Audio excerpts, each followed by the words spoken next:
everybody. So I recorded a video yesterday. I didn't actually I was just kind of rambling and I wanted to be very pointed with my video. So a lot of people have been messaging me. I don't know if they just found like the videos on YouTube, but they're congratulating me about the twins.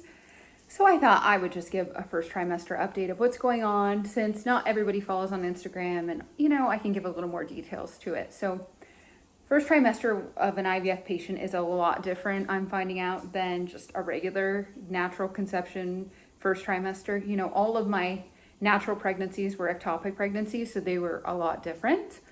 And I was in Canada, and you don't get seen until 14 weeks is your first appointment in Canada in a regular pregnancy. So I just had a different view of everything. So, we had our transfer of our only normal embryo.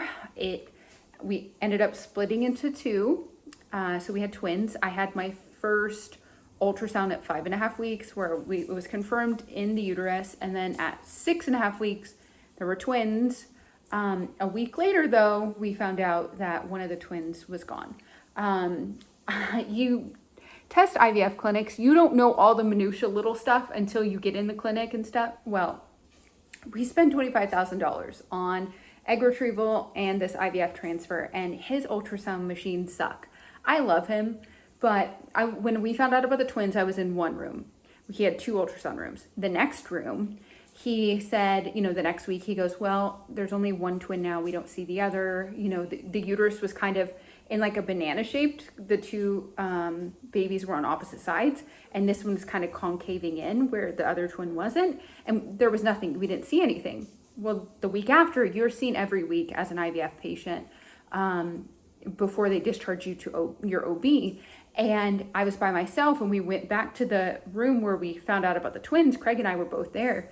Well, he looks, and this ultrasound machine where they found out about the twins must be a higher graded ultrasound machine because, 2 weeks later or a week after we found out the twin was gone, the twin was still there, but it didn't have a heartbeat. So in my mind, I'm going, oh, twin's gone. I have to wrap my head around another loss, but we have a living child. And then now I have a living baby and a dead baby inside of me. On top of going through the miscarriage process, they don't tell you really about it. Most vanishing twins, people don't find out about because you don't have an ultrasound and, normal pregnancies until like you're 8 weeks. So your HCG shoots up with twin pregnancies, and then it was crashing. So I was pregnant, but I felt like I was going through a miscarriage. I didn't have any of the bleeding, but it was just like that crash of hormones. But I was also pregnant still. So, all my pregnancy symptoms kind of died down, but I also felt that just like crash.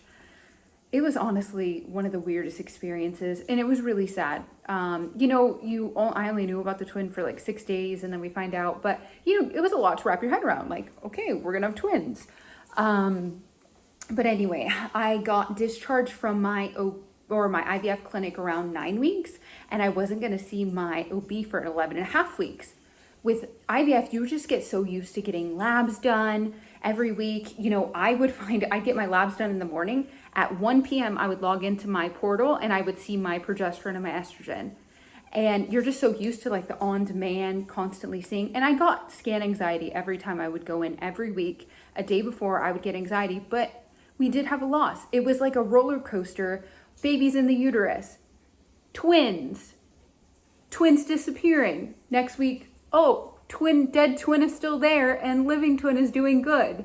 And then it was just like this roller coaster. So in between the time that I was in my IVF clinic and I was going to my OB, I ended up having a big bout of bleeding.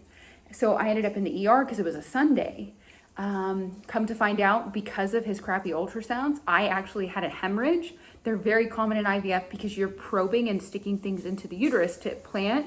So it causes some issues. So I had a subchorionic hemorrhage, SCH is what they're called.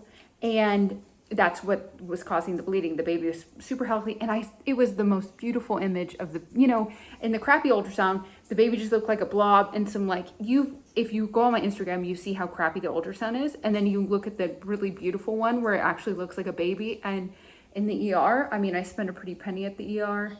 Luckily I had insurance, but still, it was so worth it. So Went and saw my OB, and it's crazy the difference in care again. I tell you, like it's on demand with IVF. You're paying a ton of money for it, but when you go to your OB appointment, I chose a high risk OB just because I know it wasn't twins, but still, I felt more comfortable.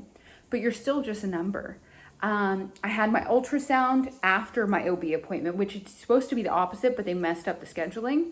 So I didn't hear back about all my labs. The ultrasound, they did the NUCHAL, the fold test at 11 and a half weeks to test for I guess if the fluid in between the neck and kind of where the spine area is really thick, they have it shown to have more Down syndrome and those types of diseases.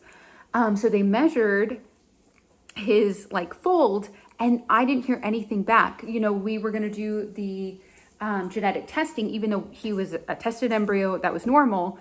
We were going to test, and just because it was $100, let's just check. But they said it likely would come back false positive because of the disappearing and the vanishing twin.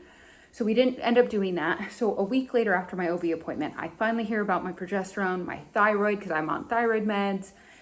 And all she said, actually the nurse calls and goes, well, everything, she goes, oh, the doctor only wanted to talk about your CBC because you have a blood condition. We already knew that. I'm Asian. I have hemoglobin AE, which is a type of, it makes you more prone to anemia. I have a lot of small red blood cells, and they don't transport oxygen as good. And so if my husband were to have the same type, our baby could have issues with just anemia and those types of things.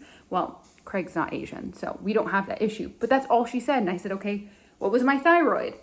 What did what'd she say about the ultrasound? What about, the hemorrhage? Well, the hemorrhage actually doubled in size from when I was in the ER to when I went into the OB appointment. So I'm glad I asked because, I've been on pelvic rest, or I was on pelvic rest from the beginning of transfer to now, and then I had to continue it, for obvious reasons.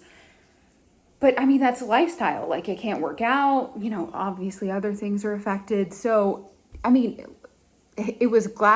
that I advocated for myself and I asked questions. So,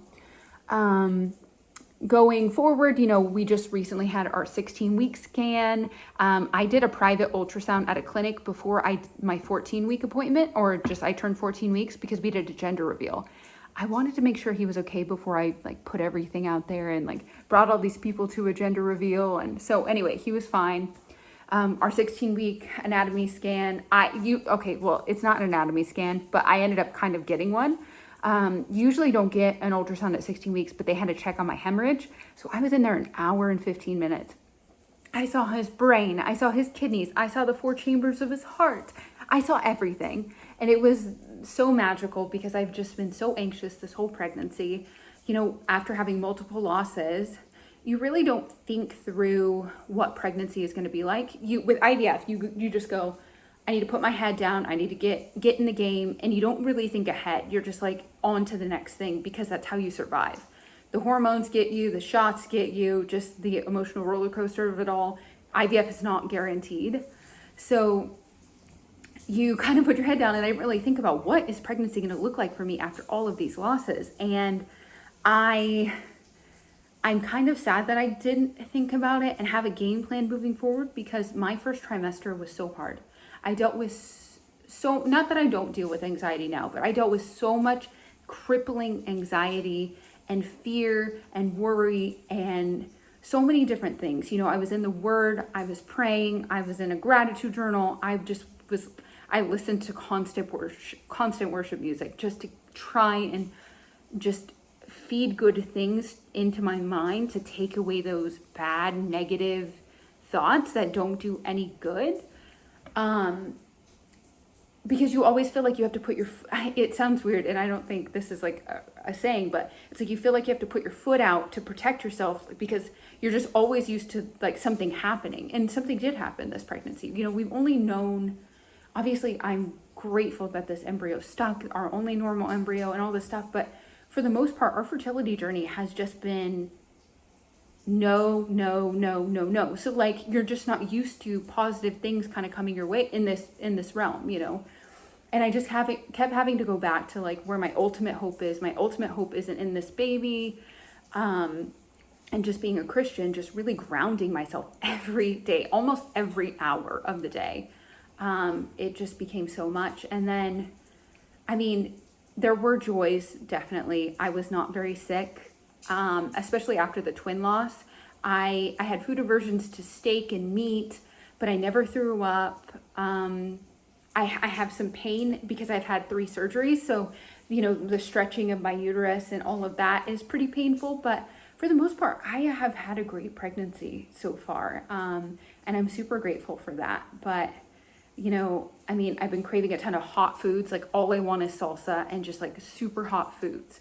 I crave Mexican food mostly. I mean, but I always eat Mexican food, but like I want rice and beans like every day. So I've been trying now that I don't have food aversions and like nausea and stuff to really eat other foods, eat a lot of whole foods and that kind of thing. And just, you know, give him all the nutrients that I can, but while also I'm not limiting myself. I'm not eating a ton of sugar, but I'll have a fudgesicle that I found. Like they're called these Johnny Pops at like Target and Sprouts. They're amazing. And they're not that much sugar, but I'm not going to feel guilty for eating this. So in that respect, I've been kind of relaxed and not super anxious and nervous. I'm getting all the vitamins that I need. But yeah, just recently, another thing that I've been struggling with, and you would think like after all that we've been through, I would just be joyful with pregnancy, but I see all these people on social media, even people close to me, that are getting pregnant naturally. And I'm so jealous, you know, like this may be my last pregnancy. We have 8 frozen eggs. I don't know if they'll turn to embryos. I don't even know if we get embryos, if they'll be normal. And I don't want to go through egg retrieval again at this point. It's just so much money. It's so much stress on your body. We've always wanted to foster and adopt, but still, like, you would think because this might be my only pregnancy in my uterus that we're just praying that this baby comes into the world, that I would just be joyful. But lately I've just been struggling with that, like seeing these people just get pregnant so naturally and so easily. And I'm just like, God, why couldn't that have been our journey? Why them? Why not, why not us? And, I've just kind of seen the Lord work in my heart. And through this journey, I mean, he's done amazing things from so much pain. And yeah, I don't know. I mean, I'm obviously still struggling with it, that we'll never get pregnant naturally because I don't have fallopian tubes and, all of that stuff. But it's kind of been my struggle lately that I'm really just trying to work through. And I know, on this journey, you just kind of go through so much. And even like people who get pregnant naturally, they have stuff going on too, but that's kind of lately what has been happening. We have our 20-week anatomy scan coming up at the end of May. Craig gets to be there, which is very exciting. And I'll be at my halfway point in the pregnancy. Our house is moving along really well. They got the roof up and they're starting electrical and plumbing and all of that stuff. So that's really exciting. So we are just counting our blessings. We're gonna celebrate this Mother's Day. Mother's Day has always been miserable for me. Last Mother's Day, we found out we were pregnant with our 3rd ectopic the day before. So that Mother's Day, last year, had crippling fear that I'd have to have another surgery or my tube would burst, or it was not fun. So this is the first year I actually get to celebrate it with hope that, not my ultimate hope is in Christ, but hope that this little boy will come into the world, and we will be parents. So we're going to go to San Antonio and celebrate Mother's Day, and I'm so excited about it. But I plan on sharing a little more with you, 2nd trimester, that kind of stuff. I have a little more energy now, which is great. I still take some solid naps, but I'm doing good. Spiritually, just trying to stay grounded and be others focused and not just focused on myself and this pregnancy. Yes, I need to take care of this baby and myself, but just spending all day about my own crap it's miserable. So I'm trying to just be more outward now. But thank you guys for watching. Sorry I had to re-record the video. I just didn't like the one I recorded yesterday. So I will talk to you guys soon. Comment in the box below if you want to see something or if you have a question. I will answer right away. All right, bye.